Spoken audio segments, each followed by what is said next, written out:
Hello and welcome to the last mixtape. My name's Stephen White, and on this week's show, we look at Maria Somerville's brand new album, Luster, through the lens of Joyce, Beckett, Yeats, mythology, and the Irish dream pop music scene. But first,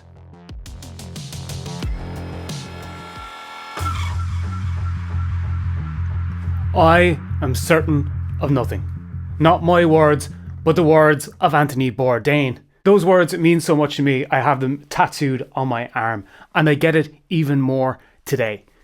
When the world feels like a playlist or an ambient track stuck on loop, fuzzy, amorphous, somewhere stuck between stoned and sad, but then you hear something, it pulls you in, a synth line, a voice wrapped in reverb, a world and a soundscape in and of itself that draws you further into its dreamlike nature. That is how I felt when I first heard Maria Somerville's sophomore album, Luster. This is an episode about dream pop, about shoegaze, about Ireland, and the ghosts that linger in the reverb pedals.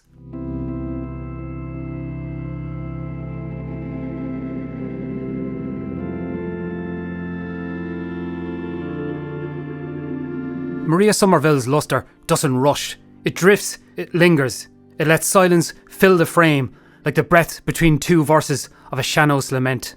Beneath it all, the whole thing that holds the record together is a kind of hum, a low, persistent tone that isn't always there, but you feel it.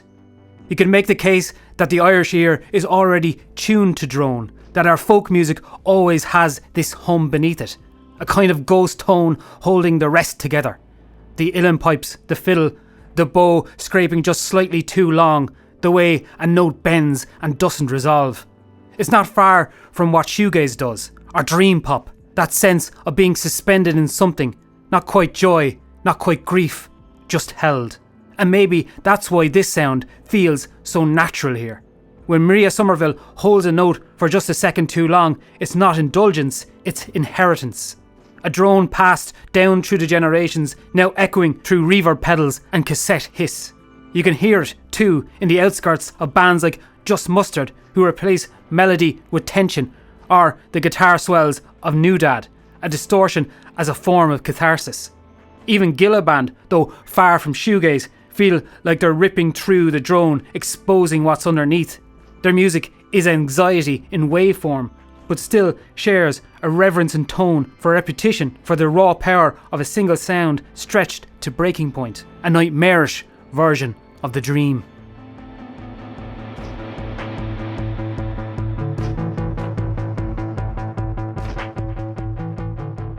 Maybe it's not just sound. Maybe it's something deeper, something in how we see the world. Irish art has always had one foot in the waking world and the other in the surreal. Think about James Joyce filtering an ordinary day through the fractured mirror of Ulysses, or how Samuel Beckett collapsed language into itself till it had meaning and nonsense alike. Indeed, even Yeats wrote about fairies and revolution in the same breath.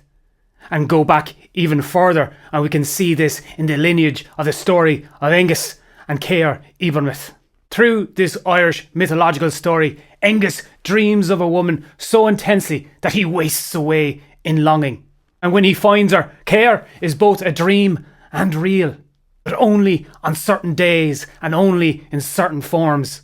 A swan by day, a woman by Samhain. Their love is one of transformation and a dream state, of metaphor wrapped in myth and meaning, and our connection to dreams and longing. Indeed, you can see this connection in the early seeds of shoegaze. Blurred edges, shifting shapes, and a longing that is felt more than communicated. That's the lineage here between Irish culture, dream pop and shoegaze.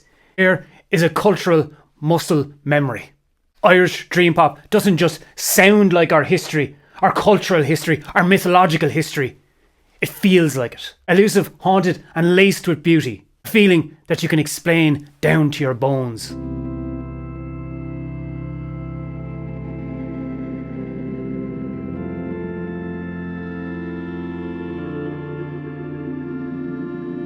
Here's the thing.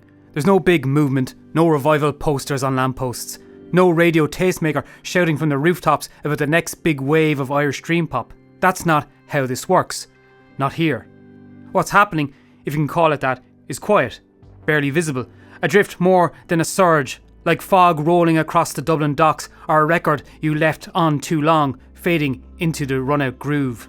You go back to My Bloody Valentine, and what you find isn't just distortion, it's disorientation, it's seduction through noise, a sonic sleight of hand. Loveless didn't just bend genres, it made them irrelevant. And the years since, the same sense of beautiful unease has kept echoing. Take Elastic Sleep, Cork band, burned quick, burned bright.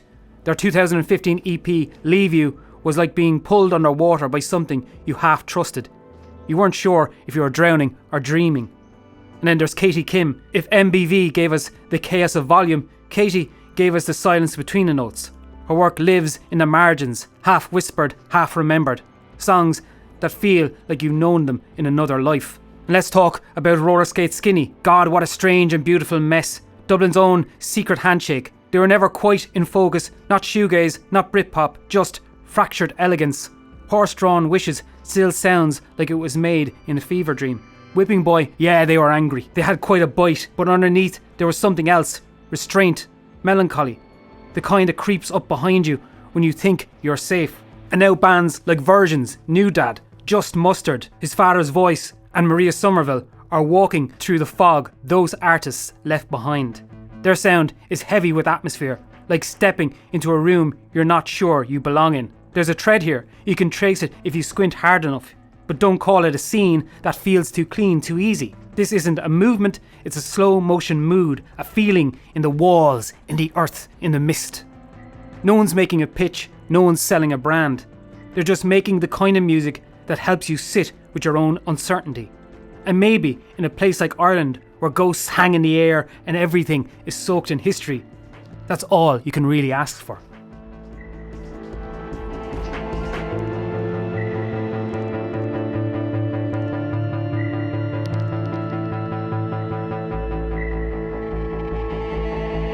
And indeed, that is why I wanted to do this episode about Maria Somerville. Actually, it's been one I've been thinking about for quite some time. The connection between the Irish language, Irish mythology, and dream pop and shoegaze. And while these genres are not indicative or indigenous of Ireland, we have embraced them in a way that few others have.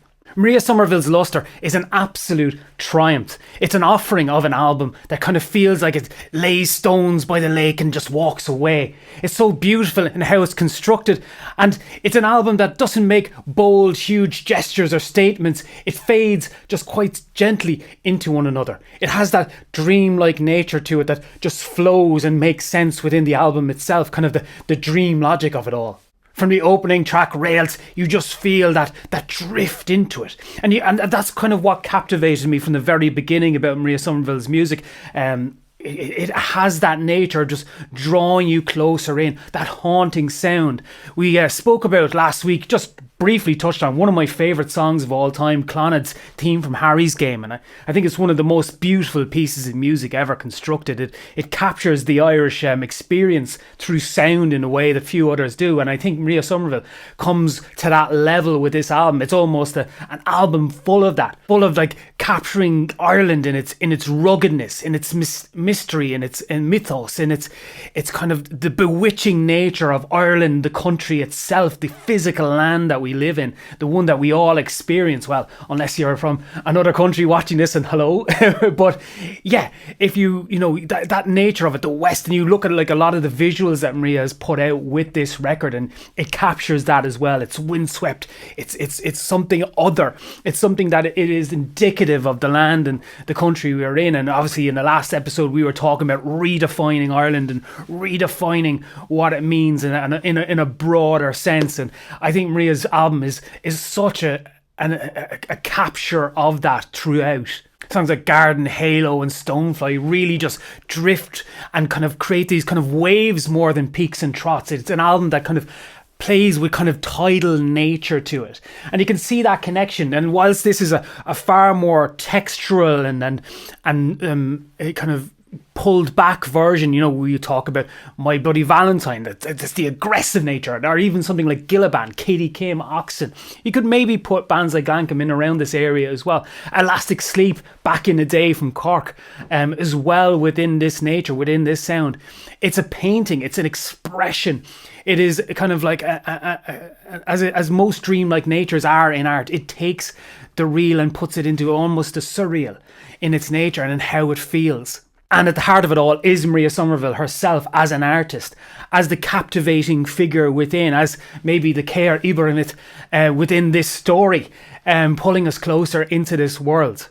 Her 2019 album, All My People, had a same nature to it, but it feels like Luster is just so many levels above in what it does. It's so gratifying then to see that it is getting such international interest as well, and it's getting such a big backing from 4AD, the record label, which will really push this kind of sound and this kind of music out. We are obviously in a music landscape now where music like this can live and it can have a long tail and it can find its audience over time. And I think Maria Somerville's Luster is just one of those albums. For me, so far, I think it's my album of the year. We're very, very early into 2025, but I think it's one of those records that, because of that lineage we spoke about earlier, it just captures every part of it. And as I say, it just draws you into its nature. It draws you into its world within the haunting nature of what Maria Somerville does. I think few other people can kind of do it in the same way. And I think that's the language right now of the Irish music scene, of the shoegaze, dream pop, and where those two things kind of connect and where those two things diverge from one another.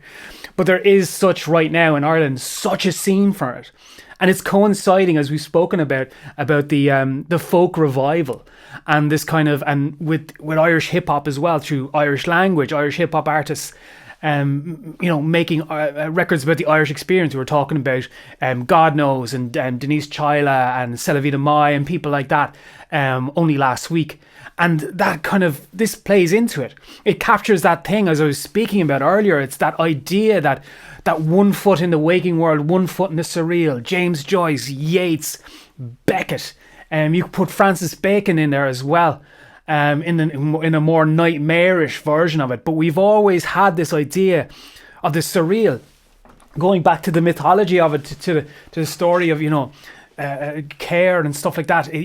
We've always had that fascination with fairies, with witchcraft, with all of these things. And I think there's something so strong about that Celtic experience that we have, or that Gaelic experience that we have playing into that, playing into the dream, playing into that nature of how we are.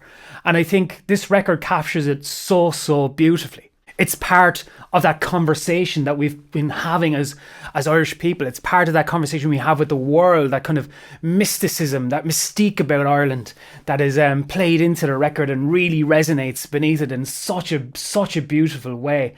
And as I say, it's so heartening to see this album be put out by a record company like 4AD and get, like, I think I was scrolling on Instagram there the other day and I saw that Maria was interviewed by Pitchfork doing those, my perfect 10 albums. Or my perfect 10, my perfect album. And that's so great as well, because I like this type of album finding an audience and finding its audience and maybe finding people who this wouldn't necessarily be their thing, I think is so beautiful, because it shows, as I say, the long tail of it. Indeed, this album does feel like that. It does feel like that offering, that kind of, something that lives within the world in which it creates. And Maria Somerville kind of seems like that artist. Every bit of it seems so considered, and it's been quite a while between All My People and now. It's been 6 years. So she's had time to craft it, and obviously everything that happened in between. But I think it is it will be seen as one of the best albums this year.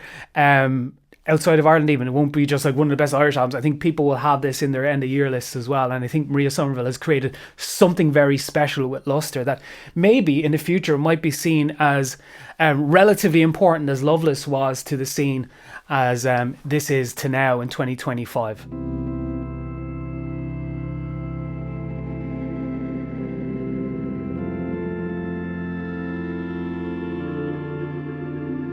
There is no map, no big release calendar or scene-defining moment coming over the hill. The thing about dream pop, about shoegaze, about this kind of music, is that it doesn't announce itself, it seeps in. is not trying to go viral. It's not trying to reach you at 2 a.m. when the party's long over and your thoughts are running loops inside your head. This isn't music made for the algorithm. It's made for the quiet hours, for old headphones, for walks with no direction. Because in a world of noise, certainty and clickbait boldness, there's something powerful about not having all the answers, about making music that sits with the questions instead. These Irish artists, whether it's Maria Somerville or Cruel Sister or Virgins or whoever come next, they're not trying to outshout the crowd. They're just trying to leave a mark on the fog. And if you ask me, that takes more guts than most people realise. So where does it all go from here? Who knows? That's the point. I am certain of nothing. It's tattooed on my arm for a reason, because sometimes the most honest thing you can say about music, about art, about life is, I don't know, but I felt something.